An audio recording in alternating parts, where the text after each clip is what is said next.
우리 성령 강림 후 17번째 주일을 맞아서 예수의 마음으로 사는 기쁨이라고 하는 제목으로 은혜 말씀 함께 나누겠습니다.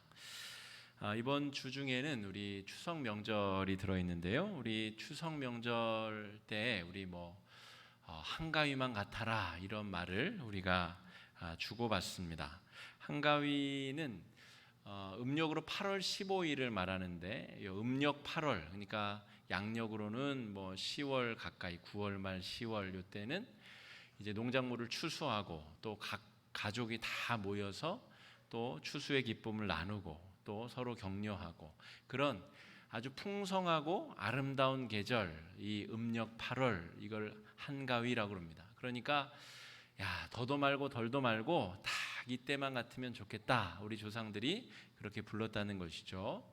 그런데 올해 추석은 조금 풍경이 많이 달라졌습니다. 우리 코로나19가 올 1월부터 우리나라 또 전 세계를 다 뒤집으면서 사실은 정상적인 추석이 보내지기가 쉽지 않은 상황에 놓여져 있습니다. 방역 당국도 올해만큼은 고향에 가지 마시고 각 집에서 또 가정에서 그렇게 지켜달라 신신당부를 또 하고 있습니다. 우리가 처한 이 위기, 이 코로나 때문에 찾아온 이 위기가 다 끝난다고 해도 우리가 다시 이전 정상으로 돌아갈 수 있을까? 코로나 이전으로 돌아갈 수 있을까 생각해 보면 불투명하고 또 그런 희망을 가지기가 좀 어려운 시대를 우리가 살아가고 있습니다. 코로나가 끝나도 또 새로운 시대를 우리는 준비하고 살아가야 된다는 것이죠. 이번 추석을 지나면서 이제 끝이 아니라 또 다른 내년 추석은 또 다른 풍경으로 바뀌게 될 것을 우리가 준비해야 되는 것은 아닌가 싶습니다. 그러므로 여러분, 끝이라고 하는 것은 진짜 끝이 아니고 새로운 출발을 위한 시작점이라고 볼 수가 있습니다. 아이들이 졸업을 하면 물론 그것으로 끝이 난다고 할 수가 있지만 졸업이 끝이 아니라 새로운 과정으로의 또 출발, 대학생들도 졸업을 하면 또 사회생활로서의 출발, 그러니까 끝이 아니라 새로운 출발로 이어지게 된다는 것이죠. 지난주까지 우리가 출애굽기 말씀을 살폈는데 출애굽기의 내용도 마찬가지죠. 애굽을 탈출하면 끝이다라고 생각했는데 탈출하자마자 홍해가 가로막고 있고 홍해를 건너자마자 이제는 마실 물이 없어서 어려움에 빠지게 되고 그의 문제가 해결되자 이제는 먹을 것이 없어서 또 불평을 하게 되고 새로운 끝은 또 새로운 시작으로 연결된다 하는 것이죠. 오늘 우리가 읽은 시편 78편 말씀도 마찬가지입니다. 17절에 이렇게 기록되어 있습니다. 그들은 계속해서 하나님께 범죄하여 메마른 땅에서 지존자를 배반하였도다. 하나님이 마실 물도 주고 먹을 것도 주고 어려움도 다 극복하게 해주셨는데 이들은 또 다른 불평으로 하나님 앞에 배반하였다라고 하는 것이죠. 플레이오프라고 하는 것이 있습니다. 우리 포스트 시즌이라고도 부르고 정규 우리 체육 우리 스포츠 정규 시즌이 끝나면 그게 끝났다는 말이죠. 끝나면 그때부터 진짜 최강자를 가리기 위한 이제 경기들이 시작된다는 말입니다. 우리 류현진 선수가 미국에서 지금 이 프로야구 선수로 지내고 있는데 선수가 속한 곳이 이 캐나다 팀인 이 블루제이스라는 팀에 속해 있는데 그 아메리칸 리그의 8위를 확보했습니다. 그래서 남은 경기와 상관없이 이제 포스트 시즌에 진출할 수 있게 되었습니다. 그러니까 지금은 이제 8위지만 잘만 싸우고 계속 이기면 전체 미국 야구팀 중에서 1등, 전체 1등을 할 수 있는 것이죠. 우리나라도 5등까지만 하면 이제 포스트 시즌에 나갈 수 있습니다. 그러면 계속 승리하면 시즌에서 1위 한 팀과 상관없이 한국 시리즈 최종 우승팀이 될 수 있다는 것이죠. 그러니까 끝인 줄 알았는데 거기서 어떻게 살아내느냐에 따라서 최종 승자가 바뀔 수 있다는 내용이죠. 여러분, 우리가 살아가는 세상에도 이러한 것들을 경험할 때가 있습니다. 예수 믿고 구원을 받았다라고 하면 끝난 줄 알았는데, 그것이 아니라 오늘 빌립보서 2장에서 바울은 두렵고 떨림으로 너희의 구원을 이루라라고 권면하고 있습니다. 구원은 받으면 끝난 거 아닙니까? 구원 받았는데 뭘 또 이루어야 됩니까? 라고 우리가 물을 수 있습니다. 그래서 박옥수라고 하는 저 대전 지역을 중심으로 한 박옥수 이단이 그 맹점을 파고들어서 자신의 이단 사설을 퍼뜨렸습니다. 한번 구원을 확정지었으면 더 이상 회개할 일도 없고 더 이상 울고 짜고 지지고 할 일도 없다. 구원은 일회적으로 완성되는 것이다 라고 하는 해괴한 이단 사설을 지금도 퍼뜨리고 있습니다. 그런데 바울은 분명 너희가 구원받은 것이 확실하지만 그것이 끝이 아니라 두렵고 떨림으로 너희의 구원을 완성해야 된다라고 기록하고 있다는 것이죠. 여러분, 우리의 구원은 어떻게 생각하느냐에 따라서 구원을 얻었으므로 이제 구원이 끝났구나라고 생각할 수 있지만, 다른 한편으로는 그 구원은 계속해서 우리가 만들어가고 이루어가고 성장으로 우리가 이끌어가야 되는 과정입니다. 이렇게 비유할 수도 있겠습니다. 구원을 결혼에 비유하자면, 결혼하고 혼인신고를 우리가 하잖아요. 혼인신고 안 하시고 사시는 분 없으시잖아요. 그거는 공식적으로 이제 관공서에 우리의 결혼을 신고하고 재산도 합치고 또 무슨 일이 벌어졌을 때 법적인 배우자가 모든 권한과 책임을 지게 된다는 그런 신고 절차입니다. 그런데 저 혼인신고만 했다고 해서 결혼 생활이 유지가 되거나 이루어지는 것이 아니죠. 그럼 이제 사기 결혼이 되는 것입니다. 법적으로만 그렇게 해놓고 전혀 부부 사이다 아니다 그러면 이제 그거는 사기가 되는 것이죠. 결혼 혼인신고를 한 이후에 이제 구체적으로 어떻게 살아야 되나, 이제 그동안 남남으로 살아왔었는데 이제 부부로서 어떻게 살아야 되는가, 그때부터 새로운 질문이 시작되는 것이죠. 오늘 바울이 두렵고 떨림으로 너희의 구원을 이루라 라고 하는 것은 이것과 아주 비슷한 성격을 띠는 것입니다. 혼인신고도 결혼의 일부이고 그때부터 진짜로 결혼 생활이 시작된다는 것, 그런 관점에서 오늘 바울의 이 권면을 우리가 주의 깊게 잘 새겨들을 필요가 있겠습니다. 오늘 이 바울이 기록하고 있는 이 빌립보서는 빌립보 교회를 향해서 바울이 편지를 썼다는 내용입니다. 그런데 이 빌립보 교회는 다른 어떤 교회보다도 바울이 특별히 사랑했었던 교회입니다. 왜냐하면 이쁠 만한 행동들을 참 많이 했거든요. 이 바울이 유럽으로 건너가서 첫 번째 세운 교회임과 동시에 이 빌립보에 가자마자 여러 가지 일들을 겪습니다. 루디아도 만나고 또 귀신 들린 소녀를 귀신을 쫓아줬다가 감옥에 갇히기도 하고. 그런데 무엇보다 이 빌립보 교회는 바울의 선교 활동을 아주 물심양면으로 많이 도왔습니다. 사람도 보내고 돈도 보내고 바울이 최선을 다해서 선교할 수 있도록 도왔다는 것이죠. 또한 저 예루살렘 교회가 어려움에 빠졌을 때에 구제 헌금도 모아서 보내기도 하고, 바울이 특별히 애정을 가지고 있었던 교회가 바로 이 빌립보 교회입니다. 이 사도행전을 기록한 이 누가가 바울을 수행하다가 이 빌립보 교회를 맡아서 목회를 하기도 하였습니다. 그랬다가 다시 바울이 로마로 갈 때에 동행하여서 로마까지 동행하게 되죠. 그래서 바울은 누가를 통해서도 이 빌립보 교회의 상황을 너무 자세히 잘 듣고 있었고, 또 계속 기도하는 관계, 아주 사랑하는 교회가 이 빌립보 교회였다라고 하는 것입니다. 그런데 빌립보 교회 안에 지금 바울이 편지를 쓰면서 두렵고 떨림으로 구원을 이루라 라고 권면하는 이유가 있습니다. 왜냐하면 그렇게 사랑하는 빌립보 교회 안에도 부족한 모습들이 존재했었기 때문입니다. 바로 유오디아 집사, 순두개 집사, 저도 이 이름이 잘 안 외워져서 옛날에 신학교 시절에 뭐 유오디아 순두부 집사 이렇게 외웠습니다.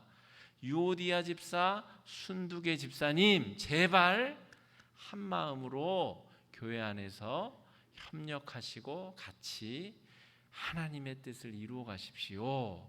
그렇게 지금 4장에 가면 그렇게 권면하는 장면이 나옵니다. 그렇게 예쁜 교회인데도 그 안에서 성도들끼리 다투고 싸우고 갈등을 일으키고 그리스도의 형상을 지녔음에도 불구하고 그런 연약함들이 그대로 존재하고 있다 하는 것이죠.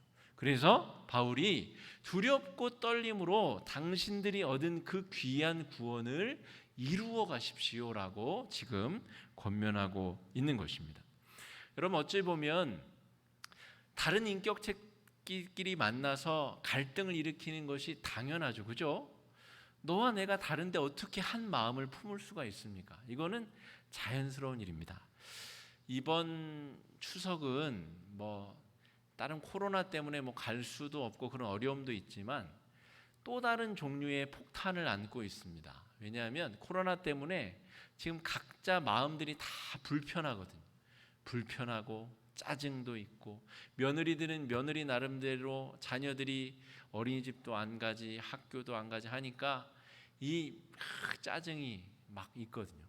또 시부모님은 시부모님대로 또 각자 어려움들이 있거든요. 경제적 어려움, 환경적 어려움. 또 요때쯤에 우리 시부모님들은 들로 산으로 다니시면서 다 회포를 푸셔야 되는데 그러지도 못하고 여러 가지 어려움들이 있어서 올 추석이 가정 안에서 문제가 폭발할 가능성이 높은 명절이다. 사회학자들은 그렇게 분석하기도 합니다. 여러분, 특별히 이번 주간에 우리가 추석 명절을 잘 보내시면서 이 말씀, 오늘 빌립보서 2장 말씀을 마음에 잘 새겨보시면 참으로 좋겠다 싶습니다. 여러 가지 유익이 우리 가운데 있겠다 싶습니다. 두렵고 떨리는 마음으로 우리가 구원을 이루어 가야 된다는 것. 바울이 특별히 애정으로 가르친 빌립보 교회 안에도 그런 일이 있었기 때문에 우리도 용기를 내어서 이 문제를 한번 잘 극복해내어 보자. 여러분, 성장이 없는 삶은 불행한 인생입니다. 혼인신고 했는데 그때부터 10년, 20년, 30년을 살았는데도 여전히 남편이 철없이 행동하고 결혼 이전처럼 그렇게 행동한다면 참으로 불행한 인생이죠. 아이가 태어났는데 육체가 성장하지 않는다면 그건 장애가 있는 것입니다. 육체만 자라고 아이의 내면이 또 지성이 성장하지 않는다면 분명히 문제가 있는 것이죠. 우리가 예수 믿고 세례받고 구원을 받았다면 우리의 구원 역시도 성장하고 성숙해야 되는 것이 마땅한 것이죠. 작년에는 내가 불편한 마음으로 다른 성도들을 대했더라면 올해는 조금 나아져야 되는 것이죠. 내년에는 더 좋아져야 되는 것입니다. 그래서 우리가 지식적으로 성경 공부도 하고 또 예배도 드리고 밥 먹으면서 교제도 하고 우리가 그런 시간들을 가지는 것이죠.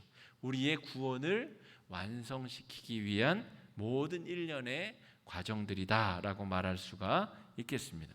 오늘 바울은 빌립보서 2장 1, 2절 말씀을 통하여서 성숙하지 여물지 못한 구원의 모습에 대해서 기록하고 있습니다. 그것은 사랑이 없는 권면, 위로, 교제, 긍휼, 자비, 이 모든 것을 하면서도 예수 그리스도의 사랑이 빠져버린 그런 사랑 나눔을 하고 있다 하는 것이죠. 권면하는데 아이고 집사님 이렇게 하는 게 좋아 라고 권면하면서도 사랑은 빠져버리고 자기 자랑하느라고 권면하는 성도들이 있다는 것이죠. 신앙생활할 때 이렇게 적어도 1년에 성경 한 2독은 해야지 나는 한 1년에 한 5, 5독씩은 해요. 자기 자랑하기 위해서 권면하는 사랑이 빠져버린 위로와 교제와 긍휼과 자비, 이런 것들이 교회를 교회답지 못하게 만들고 병들게 만들고 있다라고 하는 것이죠. 오늘 빌립보서 2장 1절 2절 말씀 저와 여러분 한 목소리로 한번 읽어보겠습니다. 시작. 그러므로 그리스도 안에 무슨 권면이나 사랑의 무슨 위로나 성령의 무슨 교제나 긍휼이나 자비가 있거든 마음을 같이하여 같은 사랑을 가지고 뜻을 합하며 한 마음을 품으라. 아까 4장 2절에서 유오디아 순두부 집사님 어떻게 하라고요? 한 마음을 품으십시오. 그러니까 지금 2장부터 바울이 같은 이야기를 하고 있는 것입니다. 성도 여러분, 구원받았다면 우리가 그리스도 안에서 행동해야 됩니다. 그리스도의 사랑이 없는 채로 우리가 권면하고 위로하고 교제하고 하는 것은 교회 바깥에서 세상 사람들도 다 하는 일입니다. 그러나 우리가 그리스도 안에서 행해야지만 한 마음을 품고 사랑의 교제 안에 있을 수 있습니다 라고 권면하고 있는 것이죠. 그리스도 안에 있다라고 하는 구체적인 의미는 2절에 뜻을 합하며 한 마음을 품는다라고 오늘 바울은 기록하고 있는데, 이것은 진짜 마음을 강제로 합치라는 얘기가 아닙니다. 아까 말했듯이 너와 내가 다르면 뜻을 합친다는 것이 불가능해요. 갈등이 빚어지고 다르게 생각할 수 있죠. 남녀가 다르고 나이가 다르고 생활 환경이 다르고 자라온 배경이 다른데 어떻게 한 마음으로 합칩니까? 오늘 바울이 말하고 있는 한 마음이라는 것은 예수 그리스도의 은혜 안에서 서로 권면하고 상대하고 대하라는 것입니다. 여기서 한 마음은 예수 십자가의 보혈의 은혜를 구체적으로 말하는 것입니다. 예수 십자가의 은혜 안에서 서로 권면하고 위로하고 교제하고 사랑하십시오. 서로 다르더라도 그렇게 할 때에 우리는 교회 공동체 안에 아름다운 의의 결실을 맺을 수 있습니다. 여기까지만 들어도 우리가 잘 이해하기가 어렵습니다. 은혜 안에서 교제한다는, 위로하고 권면한다는 게 과연 무슨 말인가? 조금 더 우리가 내용을 살펴보겠습니다. 한 마음을 품는다고 하는 것은 십자가의 은혜를 붙잡는다. 여러분 이것을 기억하셔야 됩니다. 나와 성향이 전혀 다른 사람과 그냥 강제로 화해하라는 얘기가 아닙니다. 마음이 불편한데 그냥 억지로 용서하라는 얘기가 아니라 예수의 십자가를 붙잡으라는 말입니다. 그 십자가를 붙잡는 그 행동 안에 우리는 공통 분모를 발견할 수 있다는 것이죠. 한 마음이 될 수 있다는 것을 말합니다. 그렇다면 우리가 한 마음을 품는다는 것, 십자가의 은혜를 붙잡는다는 것, 3절 4절에 어떻게 또 이어지는지 한번 읽어보겠습니다. 3절 4절입니다. 시작. 다툼과 허영을 버리고 겸손하게 남을 낮게 여기고 각각 자기 일을 돌아볼 뿐더러 다른 사람의 일을 돌아본다. 다툼과 허영은 십자가를 붙잡지 않는 상태, 아까 말한 대로 사랑 없이 위로하고 권면하고 그런 상태를 말하는 것이죠. 다툼과 허영으로 하지 말고 예수 십자가의 은혜 안에서 겸손과 다른 사람을 돌아보는 태도를 취하라는 것입니다. 더 나아가서 5절에서 바울은 예수의 마음을 품으라, 겸손함과 다른 사람을 돌보는 태도가 바로 예수의 마음이라는 것이죠. 그냥 추상적으로 예수의 마음을 품으라가 아니라 예수의 마음이라는 것은 바로 겸손한 마음, 그리고 다른 사람을 돌보는 마음이라는 것입니다. 그래서 예수님이 어떤 분이신가에 대해서 바울이 계속 설명을 이어가는데, 하늘 영광을 버리고 우리를 위해서 인간이 되어 주셔서 자기 자신을 겸손하게 낮추신 예수님을 본받읍시다 라고 하는 것입니다. 우리 예수의 십자가를 붙잡는다는 말은 다른 사람을 나보다 더 낮게 여긴다는 마음, 그게 바로 겸손하게 타인을 대하는 태도라는 의미입니다. 여러분 이거는 예수 믿지 않고는 거의 불가능한 태도입니다. 인간은 기본적으로 자기 중심적으로 태어났습니다. 자기 중심적으로 살아가도록 우리는 마음이 그렇게 되어져 있습니다. 그게 원죄의 또한 흔적이죠. 인간은 다 자기중심적, 이기적으로 살아갈 수밖에 없는 죄인들인데 예수의 십자가를 통과해야만 우리는 다른 사람을 나보다 더 낮게 여길 수 있다는 것입니다. 그러므로 예수의 십자가를 붙잡는다는 말과 다른 사람을 낮게 여긴다는 말은 똑같은 말이라는 이야기를 바울이 기록하고 있는 것이죠. 유오디의 집사님, 순두계 집사님, 제발 예수의 십자가를 붙잡으시고 상대방을 나보다 더 낫다라고 여기십시오. 그래야 갈등이 화해로, 갈등이 치유되어 회복될 수 있습니다 라고 바울이 지금 기록하고 있는 것이죠.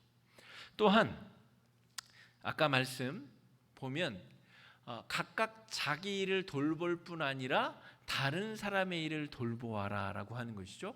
겸손과 돌봄, 이것이 예수님의 마음을 품는 구체적인 행동인데 자기 일 할 걸 다 해요. 그리고 나서 다른 사람 일까지 도우려면 여러분 예수의 십자가를 통과하지 않고는 절대로 불가능한 삶입니다. 인간은 본디 이기적이라니까요.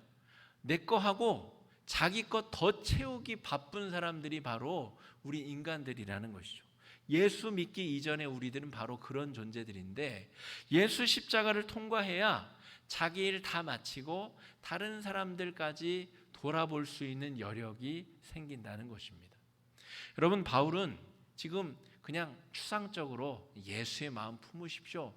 그럼 다 잘 해결될 것입니다. 그렇게 이야기하는 것이 아니라 겸손해질 것, 또한 자기 자신의 일을 다 하고 나서 타인의 상황을 돌보는 행동, 그것이 바로 다름 아닌 예수의 마음이다. 그것을 품어야 우리는 이 위기의 상황을 극복할 수 있다. 이렇게 이야기하고 있습니다.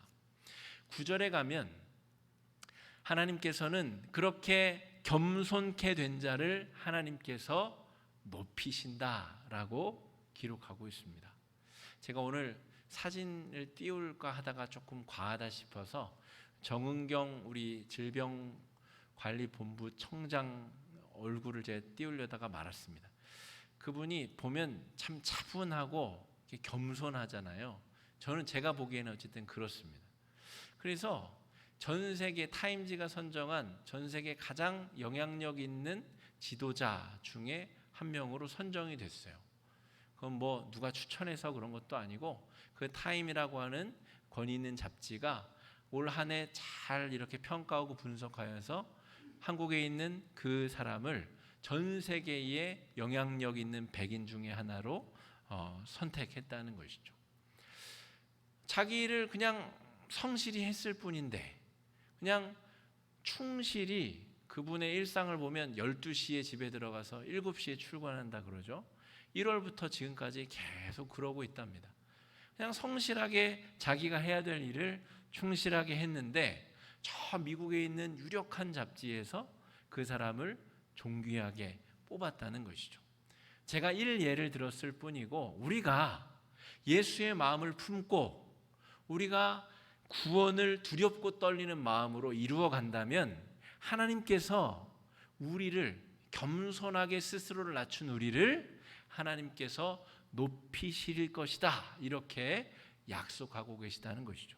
이것이 바로 구원 속에 담겨있는 비밀이고 예수님이 스스로를 낮추셨는데 하나님이 그를 높이셔서 하나님 보좌 우편에 앉으시고 모든 사람들이 예수를 통하여 구원받을 수 있도록 그를 높이셨다. 9절 말씀은 그렇게 기록하고 있습니다.